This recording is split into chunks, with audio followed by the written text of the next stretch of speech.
خیرکم من تعلم القرآن وعلمہ، تم میں سے بہترین شخص وہ ہے جو قرآن سیکھے اور سکھائے۔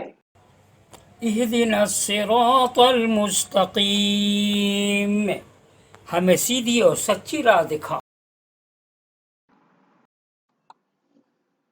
السلام علیکم ورحمۃ اللہ وبرکاتہ۔ اہلا وسہلا مرحبا، آپ کے ساتھ عبد الوہاب۔ آج میں آپ لوگوں کے سامنے سورہ نساء آیت نمبر 77 یا 75 سے تلاوت کرنے جا رہا ہوں۔ 74 تک ہو چکا ہے، یس، تو 75 سے میں تلاوت کر رہا ہوں۔ غالباً یہ 75 ہی ہے، ذرا دیکھ لیں۔ نہیں، 76 تک ہو چکا ہے، یہ ہے 77۔ اوکے، بارگاہ جو بھی کچھ ہو تلاوت کرنے جا رہا ہوں۔ آپ سے گزارش ہے کہ تلاوت تو کرتے ہی ہیں، آپ میری آواز کو سنیے، میری تلاوت مع ترجمہ و تفسیر بھی سنیے، تبھی تو قرآن کو سمجھنے میں اچھا لگے گا۔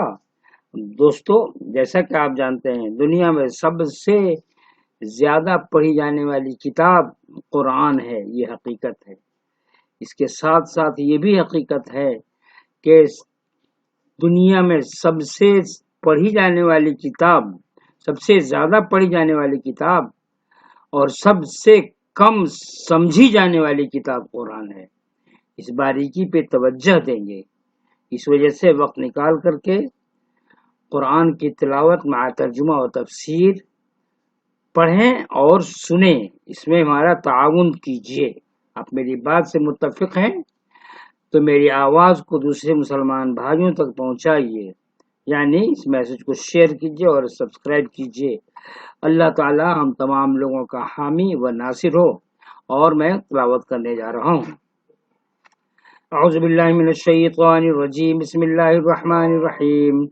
الم تر الی الذین قیل لهم کفوا ایدیکم واقیموا الصلاة وآتوا الزکاة فلما كتب عليهم القتال إذا فريق منهم يخشون كخشية الله أو أشد خشية وقالوا ربنا لم كتبت علينا القتال لولا أخرتنا إلى أجل قريب قل متاع الدنيا قليل والآخرة خير لمن اتقى ولا تظلمون فتيلا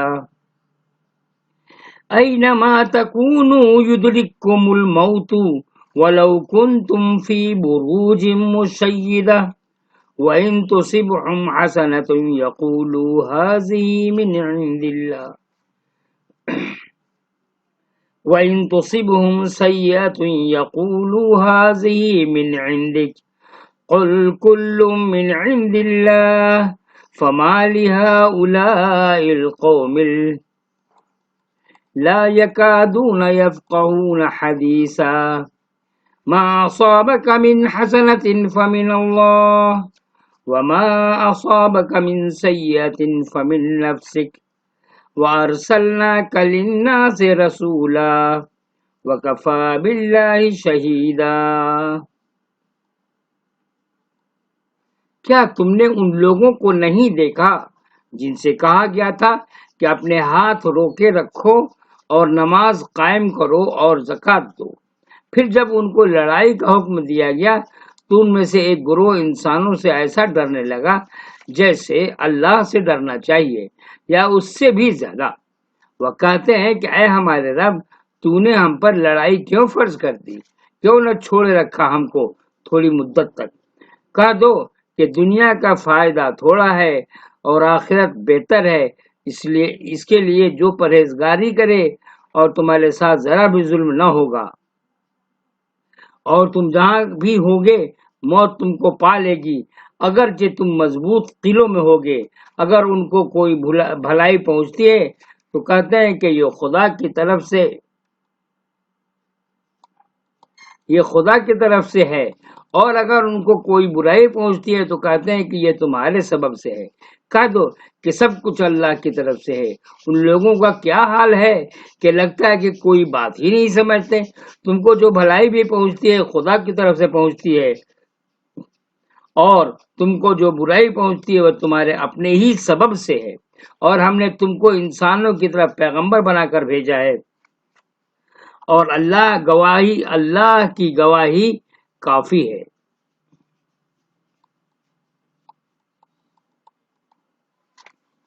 ہجرت سے پہلے مکہ میں اسلام کے مخالفین مسلمانوں کو بہت ستاتے تھے، مارنا، پیٹنا، ان کی معاشیات کو تباہ کرنا، ان کو مسجد حرام میں عبادت سے روکنا، ان کو تبلیغ کی اجازت نہ دینا، ان کو گھر بار چھوڑنے پر مجبور کرنا، سب انہوں نے مسلمانوں کے لیے جائز کر لیا تھا۔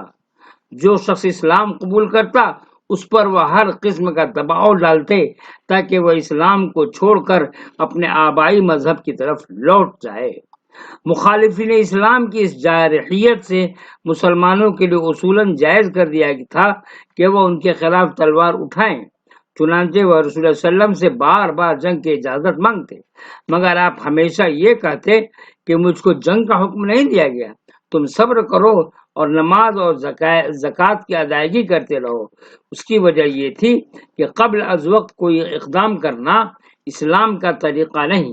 مکہ میں مسلمانوں کی اتنی طاقت نہ تھی کہ وہ اپنے دشمنوں کے خلاف فیصلہ کن اقدام کر سکتے۔ اس وقت مکہ والوں کے مقابلے میں تلوار اٹھانا اپنی مصیبتوں کو اور بڑھانے کے ہم معنی تھے۔ اس کا مطلب یہ تھا کہ وہ طاقتور دشمن جو ابھی تک صرف انفرادی ظلم کر رہا ہے، اس کو اپنی طرف سے مکمل جنگی کارروائی کرنے کا جواز فراہم کر دیا جائے گا۔ عملی اقدام ہمیشہ اس وقت کیا جاتا ہے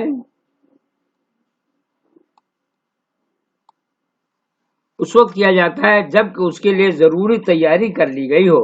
اس سے پہلے اہل ایمان سے صرف انفرادی احکام کا تقاضا کیا جاتا ہے جو ہر حال میں آدمی کے لیے ضروری ہیں، یعنی اللہ سے تعلق جوڑنا، بندے کو حقوق ادا کرنا، اور دین کی راہ میں جو مشکلیں پیش آئیں ان کو برداشت کرنا۔ قرآن میں قربانی کے احکام آئے تو مصلحت پرست لوگوں کو اپنی زندگی کا نقشہ بکھرتا ہوا نظر آیا۔ وہ اپنی کمزوری کو چھپانے کے لیے طرح طرح کی باتیں کرنے لگے۔ احد میں شکست ہوئی تو اس کو وہ رسول کی بے تدبیری کا نتیجہ بنا کر رسول کی رہنمائی کے بارے میں لوگوں کو بدظن کرنے لگے۔ فائدہ والی باتوں کو اللہ کا فضل بتا کر وہ اپنی اسلامیت کا مظاہرہ کرتے اور عملی اسلام سے گریز کے لیے رسول اکرم صلی اللہ علیہ وسلم کو غلط ثابت کرتے۔ خدا کو مان کر آدمی کے لیے ممکن رہتا ہے کہ وہ اپنے نفس پر چلتا رہے، مگر خدا کے داعی کو ماننے کے بعد اس کا ساتھ دینا بھی ضروری ہو جاتا ہے، جو آدمی کے لیے مشکل ترین ہو جاتا ہے۔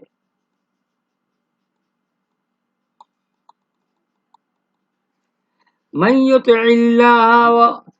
يطع الرسول فقد اطاع الله ومن تولى فما ارسلناك عليهم حفيظا ويقولون طاعة فإذا برزوا من عندك بيت طائفة منهم غير الذي تقول والله يكتب ما يبيتون فعارض عنهم وتوكل على الله وَكَفَى بِاللَّهِ وَكِيلًا۔ یہاں سے بہت غور کرنے والی بات آیت ہے۔ افلا يتدبرون القرآن ولو كان من عند غير الله لوجدوا فيه اختلافا كثيرا وإذا جاءهم أمر من الأمن أو الخوف أذاعوا به ولو ردوه إلى الرسول وإلى أولي الأمر منهم لعلمه الذين يستنبطونه منهم ولولا فضل الله عليكم ورحمته لاتبعتم الشيطان إلا قليلا۔ جس نے رسول کی اطاعت کی اس نے اللہ کی اطاعت کی، اور جو الٹا پھرا تو ہم نے تم پر ان کو نگراں بنا کر نہیں بھیجا ہے۔ اور یہ لوگ کہتے ہیں کہ ہم کو قبول ہے، پھر جب تمہارے پاس سے نکلتے ہیں تو ان میں سے ایک گروہ اس کے خلاف مشورہ کرتا ہے جو وہ کہہ چکا تھا، اور اللہ ان کی سرگوشیوں کو لکھ رہا ہے۔ پس تم ان سے اعراض کرو اور اللہ پر بھروسہ کرو، اور اللہ بھروسہ کے لیے کافی ہے۔ کیا یہ لوگ قرآن پر غور نہیں کرتے؟ اگر یہ اللہ کے سوا کسی اور کی طرف سے ہوتا تو اس کے اندر بڑا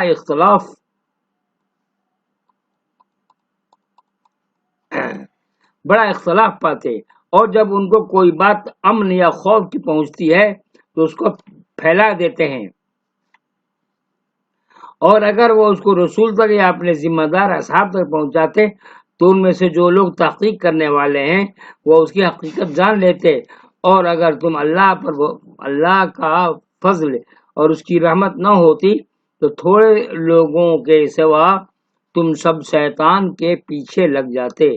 83 تک، یعنی 76 83 تک مجھے لگتا ہے کہ میں یہیں تک پڑھوں گا، دیکھتا ہوں تفصیل پہلے بیان کر دیتا ہوں، اس کے بعد دیکھا جائے گا۔ خدا کے داعی کو ماننا اپنے جیسے انسان کو ماننا ہے، غور سے سنیں گے، خدا کے داعی کو ماننا اپنے جیسے انسان کو ماننا ہے۔ یہی وجہ ہے کہ آدمی خدا کو مان لیتا ہے مگر وہ خدا کے داعی کو ماننے پر راضی نہیں ہوتا، مگر آدمی کا اصل امتحان یہی ہے کہ وہ خدا کے داعی کو پہچانے اور اس کی جانب اپنے کو کھڑا کرے۔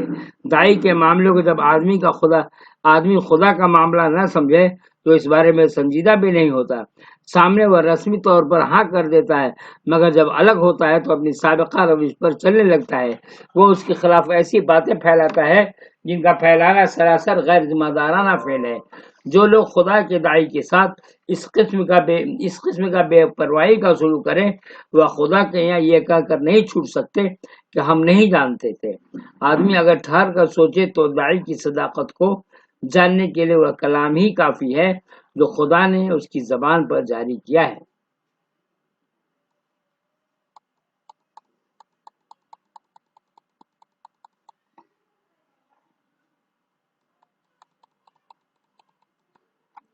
قرآن کے کلام الہی ہونے کا ایک واضح ثبوت یہ ہے کہ اس کا کوئی بیان کسی بھی مسلمہ صداقت کے خلاف نہیں، اس میں کوئی ایسی چیز نہیں جو انسانی فطرت کے خلاف ہو، اس میں کوئی ایسا بیان نہیں جو سابق آسمانی کتابوں کے ذریعے جانی ہوئی کسی حقیقت سے ٹکراتا ہو، اس میں کوئی ایسا اشارہ نہیں جو تجرباتی علوم سے دریافت شدہ کسی واقعے کے غیر مطابق ہو۔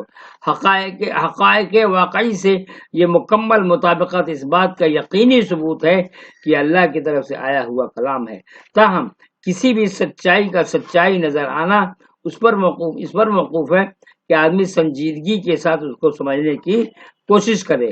قرآن کا اختلاف کثیر سے خالی ہونا اس شخص کو دکھائی دے گا جو قرآن میں تدبر کرے، یعنی غور فکر گئے۔ جو شخص تدبر کرنا نہ چاہے اس کے لیے بے معنی اعتراض نکالنے کا دروازہ اس وقت تک کھلا ہوا ہے جب تک قیامت آ کر موجودہ امتحانی حالات کا خاتمہ نہ کر دے۔ مجھے لگتا ہے کہ یہیں پہ بات ختم ہوگی، نہیں ابھی اور ہے، یہاں تک ہے، ٹھیک ہے۔ اسلامی معاشرہ وہ ہے جس کے افراد اتنے خود شناس ہوں کہ وہ دوسرے کے مقابلے میں اپنی نااہلی کو جان لے۔ انسانی معاشرہ وہ ہے جس کے افراد اتنے خود شناس ہوں کہ وہ دوسرے کے مقابلے میں اپنی نااہلی کو جان لے، وہ کسی معاملے کو اہل تر شخص کے حوالے کر کے اس کی رہنمائی پر راضی ہو جائیں۔ یہ خود شناسی ہی وہی چیز ہے جو اجتماعی زندگی میں کسی کو شیطان کے پیچھے چل پڑنے سے بچاتی ہے۔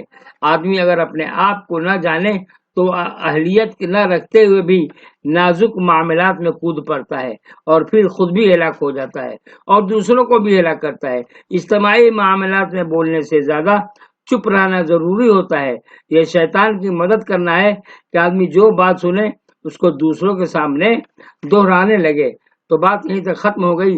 یہاں پہ ایک بات چل رہی تھی، کیا ہے یہاں پہ میں نے دیکھا، آدمی اگر اپنے کو نہ جانے تو اہلیت نہ رکھتے ہوئے بھی نازک معاملات میں کود پڑتا ہے اور خود بھی ہلاک ہوتا ہے۔ اسی سے ریلیٹڈ ایک عربی میں ایک مقولہ ہے، مجھے لگتا ہے کہ حضرت علی نے کہا ہے، پتہ نہیں کس نے کہا ہے، بہرحال میں یہ نہیں، بہت امپورٹنٹ چیز ہے جو ایک زندگی کی حقیقت جو ہے آپ کو سامنے بیان کر دیتا ہوں۔ من عرف نفسہ فقد عرف ربہ، پھر سے پڑھتا ہوں، من عرف نفسہ فقد عرف ربہ، جس نے اپنے آپ کو پہچان لیا وہ خدا کو پہچان لیا۔ تو دوستو آج کی تلاوت یہیں پہ اختتام پذیر، دعا میں یاد رکھیے گا۔ اللہ تعالیٰ ہم تمام مسلمانوں کی عبادات کو قبول فرمائے اور ہمارے گناہوں کو درگزر فرمائے. فی امان اللہ. السلام علیکم ورحمۃ اللہ وبرکاتہ.